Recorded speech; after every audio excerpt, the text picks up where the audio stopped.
It then takes the form of a huge moth, almost savoring my fear until I can physically shake my entire body awake.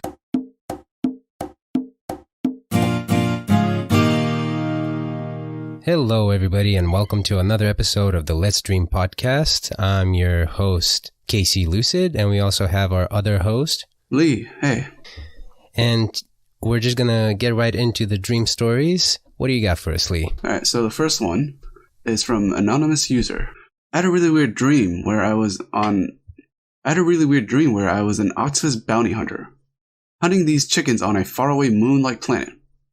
Mostly rocks and stuff that had one green hill outcropping that a yellow crystal was sitting on it. I could see the chickens on my hexagonal radar, and somehow I knew that if I captured the king chicken and their crystal, I could rule the universe. When I captured the king, he told me through telepathy that there was an army of giant bugs coming on a green boomerang-like spacecraft to come and steal the crystal. So I decided to stay and protect the army of chickens and fight in the war. Okay. That's very sci-fi. I wonder what this person watches or reads. There's so many chickens. It made me think of a little bit of, what was it? The Avengers. I wonder if they watched the Avengers and they thought about like that, like the Infinity Stone or something like. The Avengers are chickens.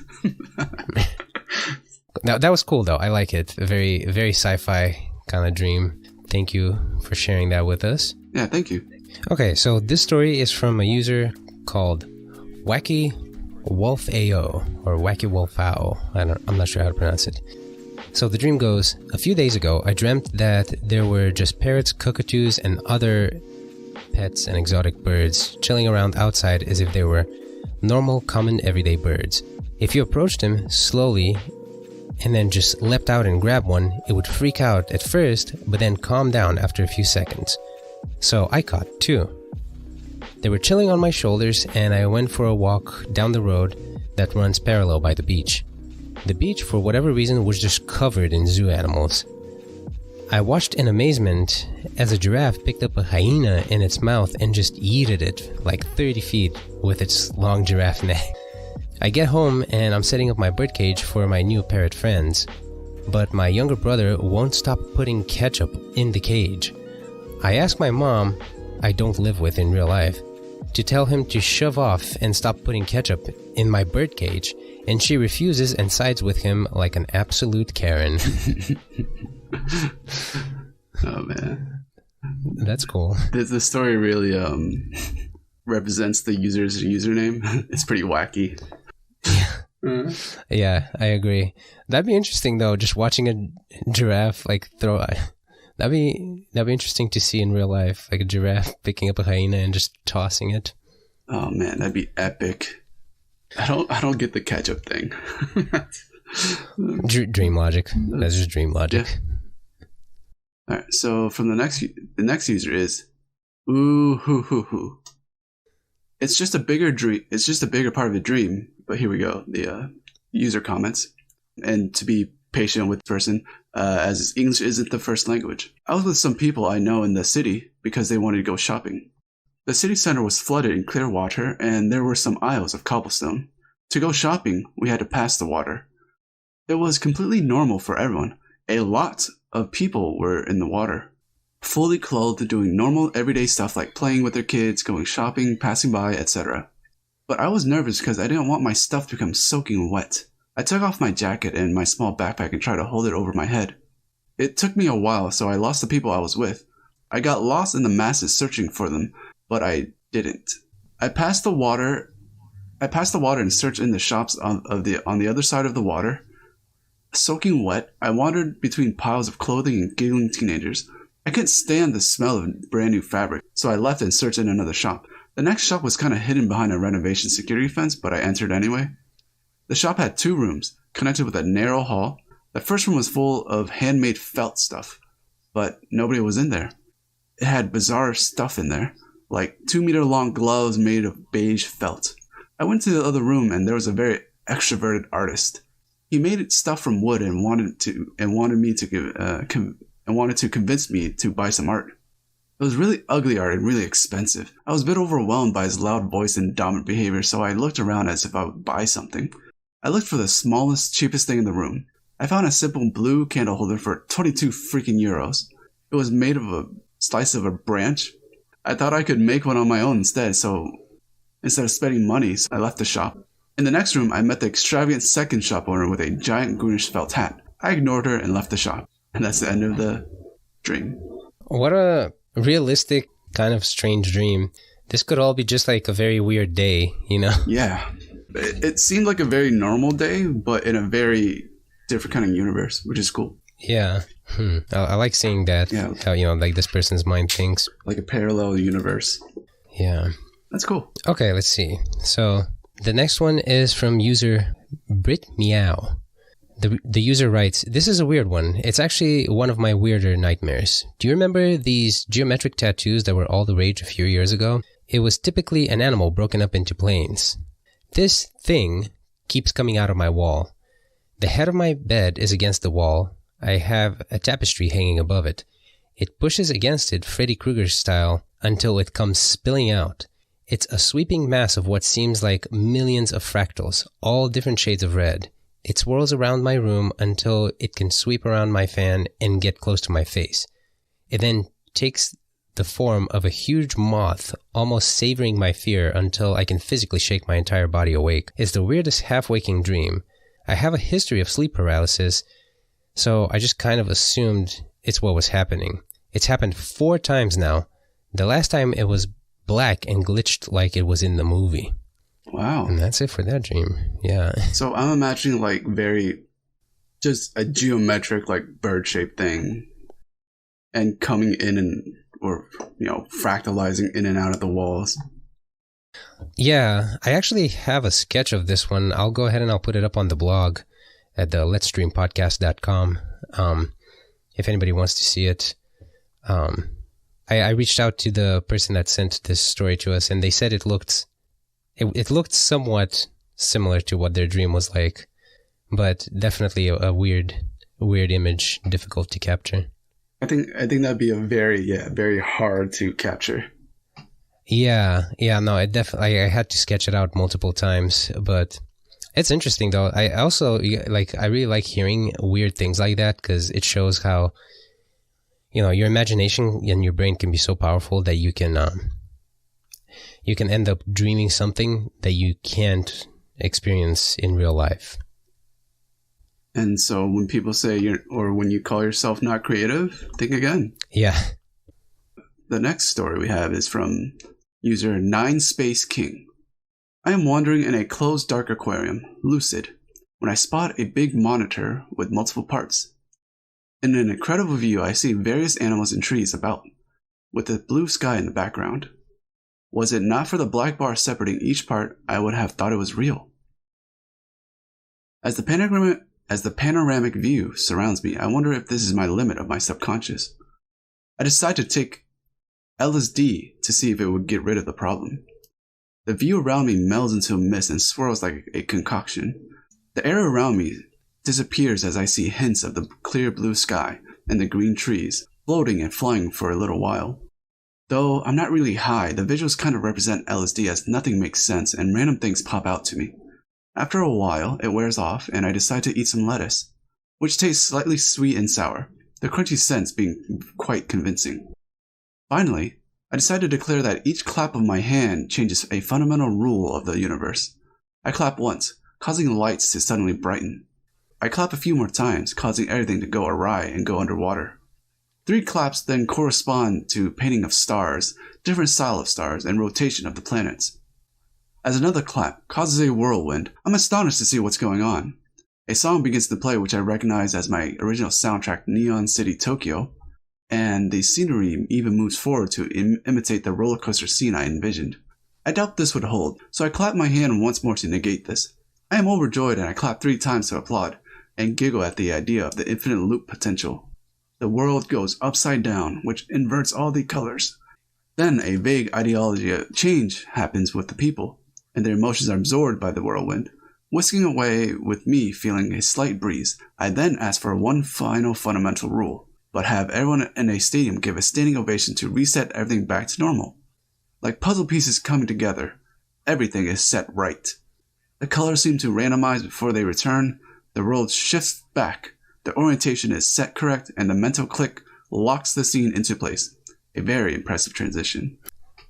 Yeah, wow. That's some next level dreaming.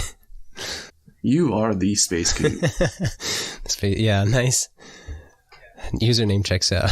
Is this like a great example of lucid control? Yeah.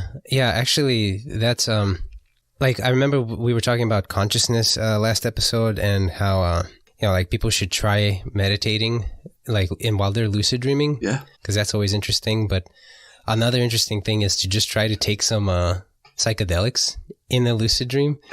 And it's not illegal, obviously, because you're dreaming. It's weird because, like, let's say if you've never, even if you have done or you haven't done psychedelics, it's weird to see how your brain interprets the sensation that you're wanting to experience. So bizarre. And this user definitely got everything they wanted. Yeah, I thought it was really actually, that's awesome. My favorite part of the dream was actually when they were describing the taste and texture of the lettuce that they were eating. I don't know why lettuce, but it's a excellent example of how dreams you can feel like the texture and the flavor and the smell, like you can feel everything just as real as in real life in a dream. So I thought that was really cool. Yeah, I like him. I like the user clapping like as like they're a conductor of a symphony and just like clapping it out and changing and leading the world and the universe into a certain direction they choose. Oh man, that's really awesome. Very creative. By the way, if you haven't seen the last episode of Consciousness, I think it's really cool. You should definitely check it out. Agreed. I think the Space King might actually enjoy that one. Talk about some interesting things there. So the next, I think this is the last dream that we have for today. It's from Puzzled Phoenix. This is a returning user. Actually, we've had a previous dream sent from them. Thank you for sharing your dream with us. So this one goes, so this dream starts off with me in some kind of a dark, medium-sized club. The only light sources are dull and seem more like energy than neon. There are about 3 visible rooms where I'm standing. The one I'm in has a square stage in the middle about a foot off the ground with one step on all sides surrounded by long couches parallel to the stage with a single large flat screen TV in the corner. The next room has a large entryway that leads to a bar and many chairs and tables with more TVs. The last room is more of a hallway going to an unknown location, possibly an entrance. I'm dancing like there's no tomorrow to music while I am questioning in my head why I'm doing it. I am still flooded with a sense of purpose to keep dancing on the stage. I notice that I'm comprised of more energy than a physical human body, and noticing this, I imagine to take more control over the desire to dance and notice on the other side of the room, near the doorway to the bar, my father is there and is looking troubled at the fact that I'm there. He's arguing with a woman taller than him with pale skin, black hair, and gives off a feeling that she's a power person, along with it being obvious through me eavesdropping that she's the owner of the place. Other than them, there's another humanoid dancing energy thing like me dancing in the bar room. Nobody else is present. My father goes on to say, I told you not to interfere with my family since I am out of the business, and so on. In the middle of the argument, the flat screen in the corner turns on and starts to play a very odd video that draws the attention of all 4 of us. The video starts off with a woman singing a strange song while walking down a long stage wearing some kind of white exotic dancer's outfit. The camera cuts to show a few people at the end of the stage looking traumatized, drinking, and lifeless, to put it lightly. The song continues and shows a flashback of said individuals, younger and full of life, hanging out with other friends of theirs. The song still continues and it turns into a montage of the younger versions of the people watching the stage, killing off their friends and committing very questionable acts till it's just the original few that survive and are at the stage earlier. 2 of these violent acts stuck with me out of the vividness alone. Trigger warning, which is a guy shooting one of the friends he was flirting with in the head and proceeds to kiss her a lot, then clip cuts to another survivor in a car holding a baby, kissing it on his forehead, then proceeds to cut off their own ear and cuts off the baby's ear and replaces it as their own. The questionable music video loops back to the stage scene showing the survivors of the strange fit of violence in their large group leaving the foot of the stage and the dancer walking back to the curtains humming the end of the song. The TV turns itself off and all 4 of us are troubled by what just played on the TV, and the passionate feeling to dance and have fun leaves me and the other energy person's body, and the room was filled with eeriness as my father sits down to ponder what he just witnessed, and the owner, while not as weirded out as the rest of us, is still confused. The dream ends a little after that. Huh. That was very cool. That was very, random and filled with emotion, seems like.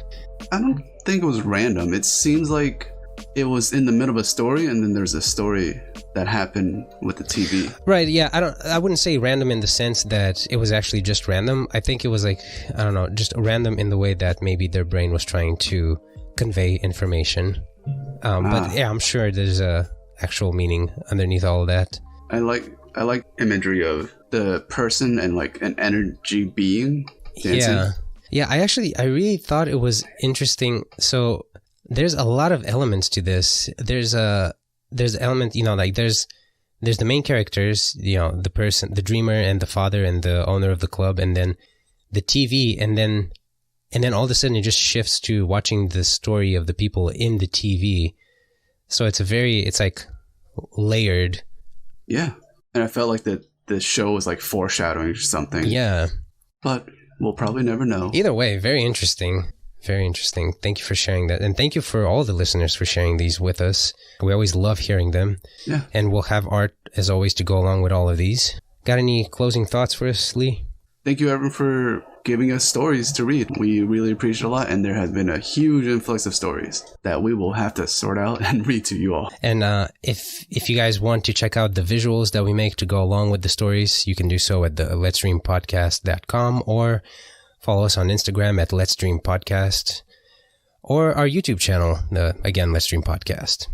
And again, thank you all so much for listening, and we'll see you next time. And remember to leave a like and a follow and share with your friends, and we'll see you next time.